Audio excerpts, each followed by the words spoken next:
ভূপেন বৰাৰ পদত্যাগ লৈ নাটকীয় মূৰ। ৰাজনৈতিক মহলৰ মাজত ভূপেন বৰাৰ পদত্যাগ লৈ নাটকীয় মূৰ চলিছে এই মুহূৰ্তত। নমস্কাৰ, এই মুহূৰ্তত এতিয়া অতি বিশেষ গুৰুত্বপূৰ্ণ খবৰ দিবলৈ লৈছো।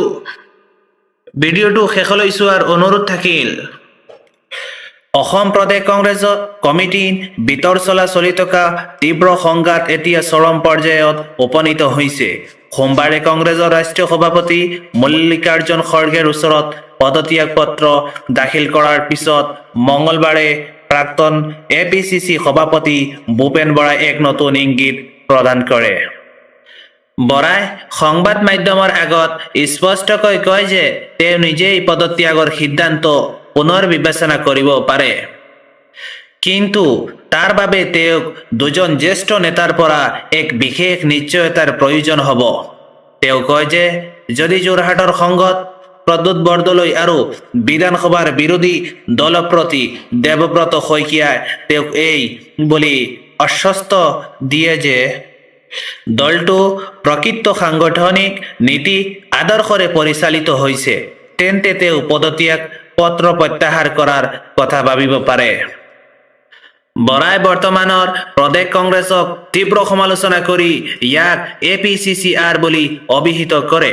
অৱশ্যে এই আখৰটো প্ৰকৃততে কি বুজাইছে সেই সন্দৰ্ভত তেওঁ কোনো স্পষ্টীকৰণ নিদিলে। বৰঞ্চ তেওঁ সংবাদ মাধ্যম লোকসকলক ইয়াৰ বিশ্লেষণ কৰিবলৈ আহ্বান জনায়। তেওঁ খবৰে কয় যে বৰ্তমানৰ এই কংগ্ৰেছ দলটো তেওঁৰ জ্ঞান আৰু বিবেক অনুসৰি প্ৰকৃত কংগ্ৰেছ হৈ থকা নাই। তেওঁৰ মতে দলটো এতিয়া AGP, NCP বা TMCৰ দৰে আন এটা আঞ্চলিক শক্তিৰ দৰেহে হৈ পৰিছে। তেওঁ পুনৰ দোহাৰে যে APCC আৰত কাম কৰিবলৈ তেওঁৰ কোনো আগ্ৰহ নাই। ৰাজনৈতিক মহলত এতিয়া ভূপেন বৰাৰ পৰৱৰ্তী পদক্ষেপক লৈ ব্যাপক চৰ্চা চলিছে।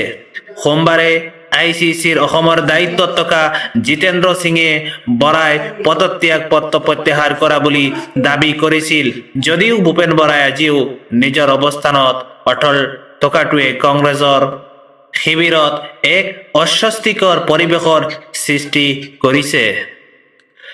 ভূপেন বৰাই জনোৱাৰ মতে মঙলবাৰে পুৱা প্ৰদ্যুৎ বৰদলৈয়েও তেওঁলৈ ফোন কৰিছিল আৰু তেওঁ সমগ্ৰ দিনটো অপেক্ষা কৰিব।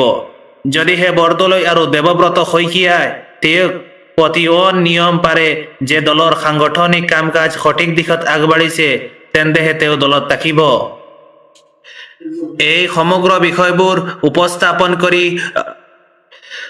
প্ৰদেশ কংগ্ৰেছৰ প্ৰাক্তন সভাপতি শ্ৰী ভূপেন বৰাই তেওঁৰ ক্ষোভবোৰ সামাজিক মাধ্যমৰ আগত উপস্থাপন কৰে।